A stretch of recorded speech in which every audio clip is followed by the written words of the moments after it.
Bueno, a continuación tiene la palabra el doctor Alfredo Castellanos. Él es el presidente de la COPI Bogotá Cundinamarca.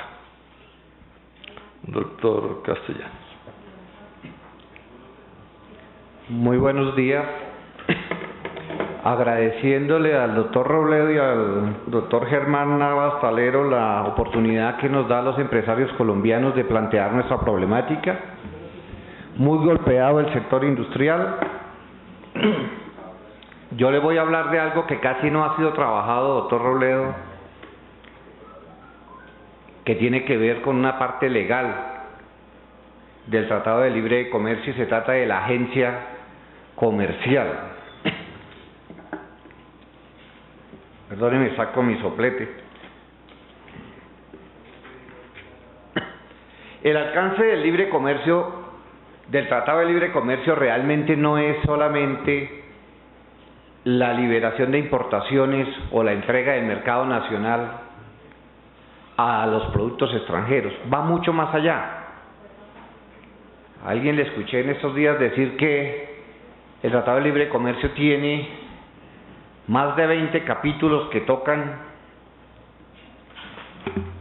la economía en todos los aspectos. Toca la agricultura, toca la industria, toca la educación,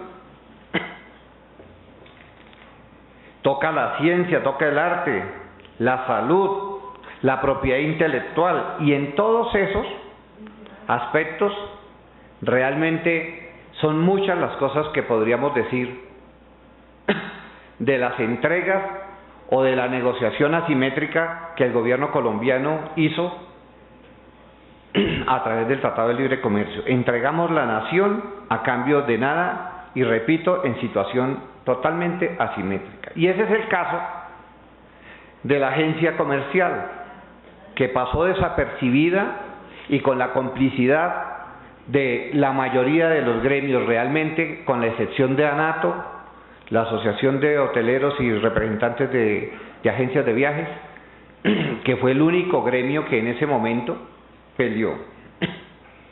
¿En qué consiste la ley de agencia comercial? Las empresas grandes generalmente van a otros países o entregan territorios en un mismo país para que le distribuyan sus productos o le acrediten la marca, le presten los servicios o productos, vendan sus productos. ¿Por qué? Porque está de moda la tercerización y porque no quieren asumir ciertos riesgos. Entonces buscan un aliado local para que desarrolle esa actividad en su nombre. El origen de esta norma viene, ese tipo de norma de protección para los vendedores o para los agentes comerciales de otras empresas, nació en los Estados Unidos a raíz de que los fabricantes de carros y autopartes contrataban empresas que les vendieran los carros y después iban y les quitaban el negocio y no les renovaban el contrato. Entonces, por allá en 1956 nació en Estados Unidos una norma que protege de los abusos de poder que tenían las empresas fabricantes de automóviles para proteger a los distribuidores. En más de 25 estados de los Estados Unidos existen normas protectoras. Están en Arkansas, en California, en Connecticut, en Hawái, en Michigan, en Minnesota. En Minnesota, inclusive, el empresario que contrata a un agente no le puede quitar el contrato por ningún motivo. O sea, es una ley más fuerte que inclusive que la que hay en Colombia. En Washington también está, en Wisconsin, en Puerto Rico, en fin. Son normas que protegen y que nacieron para proteger al empresario débil que trabaja para una empresa multinacional o para una gran empresa. En Colombia, esa norma la trajo, según estuve por ahí mirando, el doctor Inestrosa, cuando fue ministro de Justicia. En la década del 70 nació aquí en el Código de Comercio la norma, el artículo 1324 del Código de Comercio, que es una ley de orden público. Una ley de orden público quiere decir que es de obligatorio cumplimiento y que es una ley supletoria. Es una ley, yo no soy abogado y permítame, doctor Pedro, que improvise aquí en estas cosas, pero es una ley que si no se establece dentro del contrato, se supone que está dentro del contrato porque es una ley de orden público. Y es una ley irrenunciable, es una ley que no se puede renunciar con anterioridad. Se asimila mucho al contrato de trabajo de un trabajador con una empresa, cuyas prestaciones sociales el trabajador no puede renunciarlas. Y las prestaciones sociales de cesantía, por ejemplo, solamente tiene derecho cuando se termina el contrato, por lo tanto no puede ser renunciada con anterioridad.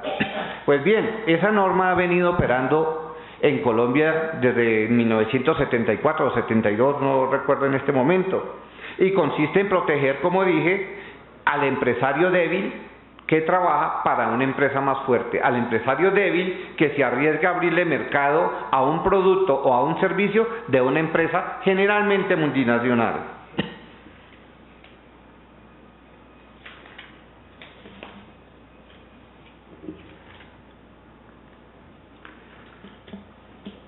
¿Qué pasó en el Tratado de Libre Comercio, en la negociación, en la mesa que tenía que negociar esta parte? Bueno,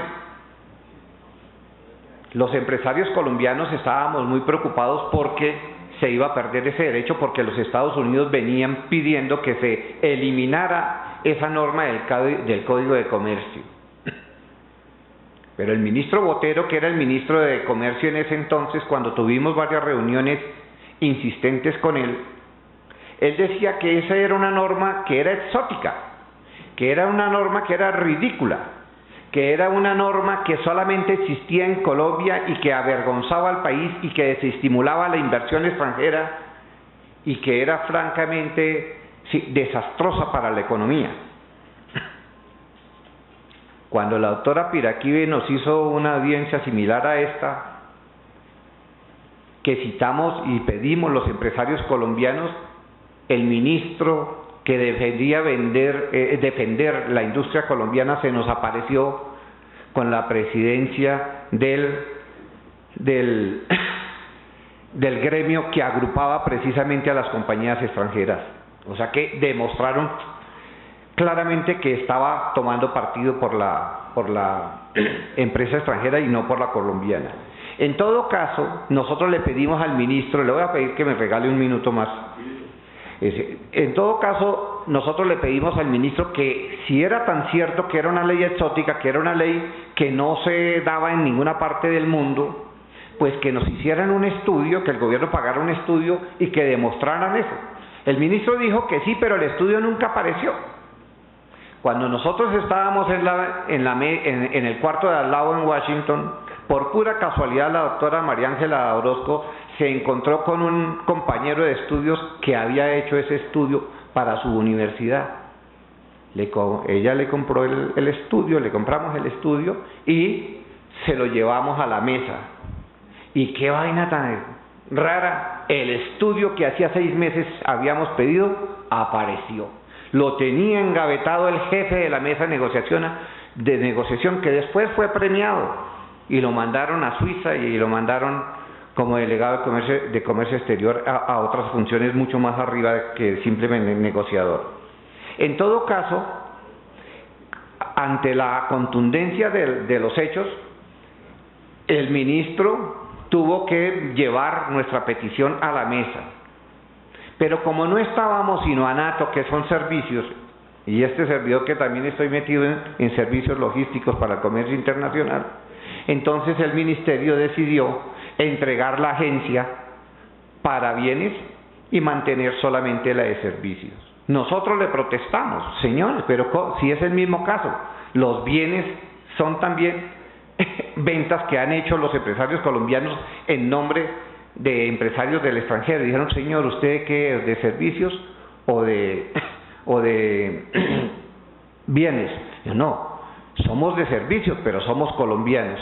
Lo cierto es que el Tratado de Libre Comercio entregó la agencia comercial para los bienes, la mantiene para servicios, pero en lo que tengo entendido en el Congreso, en el año pasado se estaba tramitando una ley que por fortuna no pasó, una ley para desmontarla toda, no lo que acordaron en el Tratado de Libre Comercio, sino para desmontarla toda, y yo llamo desde aquí a todos los empresarios que representamos empresas extranjeras a que nos unamos alrededor de ACOPI para defender la agencia comercial, que es una figura que protege a los empresarios colombianos de los abusos de poder, de la posición dominante que ejercen las empresas extranjeras y poderosas, las multinacionales, en contra del empresariado natural. Nosotros, ante esos atropellos, los empresarios colombianos, ante estos atropellos que comete el gobierno nacional en contra del empresariado colombiano, de las empresas colombianas y del trabajo nacional, debemos tener un gremio que sí nos defienda. Y ese gremio es ACOPI, la Asociación Colombiana de Medianas Empresas. En su capítulo Bogotá con Dinamarca tiene como principio fundamental la defensa de la industria nacional y del trabajo de los colombianos, y por eso los invitamos. Pueden visitarnos en la página www.acopibogotá.org.co. Muchas gracias. Muchas gracias, doctor Castellanos, presidente de la ACOPI Bogotá, Cundinamarca. Oyendo al doctor Castellanos esta anécdota dolorosa de la actitud de los funcionarios del gobierno, recordé que en un evento en una universidad en Cali, un empresario caleño que conoce mucho de estas cosas, le dijo al funcionario del Ministerio de Comercio que estaba ahí, le dijo: lo que pasa es que el Ministerio de Comercio es el brazo desarmado de las transnacionales en Colombia. Dura la frase, pero a veces la verdad duele. Lo otro que quería aprovechar y comentar es esto, que es importante. Estamos muy pendientes de las cosas de importaciones y exportaciones, pero dijimos que no es solo eso. Entonces hay una cosa que es importante tener en cuenta. A escala global hay dos tipos de bienes, y incluso de servicios, que son los que son transables y los que no son transables, internacionalmente. Entonces yo puedo, digamos, mandar carros de un sitio a otro, pero hay otras cosas que en cierto sentido se consumen donde se produce. O sea, si yo quiero tomarme el negocio del comercio en Colombia y soy una transnacional, pues la transnacional tiene que venirse hasta aquí, porque de otra manera pues el comercio minorista, etcétera, o el negocio de restaurantes, negocios bancarios, hay una cantidad de negocios que no son semejantes a los bienes que se importan y se exportan. Entonces, en ese caso, la globalización, ¿en qué consiste?